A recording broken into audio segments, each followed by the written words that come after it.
constant d'emissions per la crema imparable de carbó, petroli i gas. A l'especial de crisi climàtica del portal 324 hi ha mapes com aquest, que mostra com ha anat pujant la temperatura de la Terra al llarg dels últims 50 anys.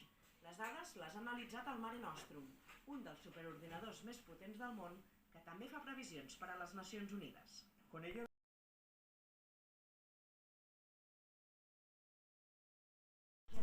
Fonts renovables, crema imparable,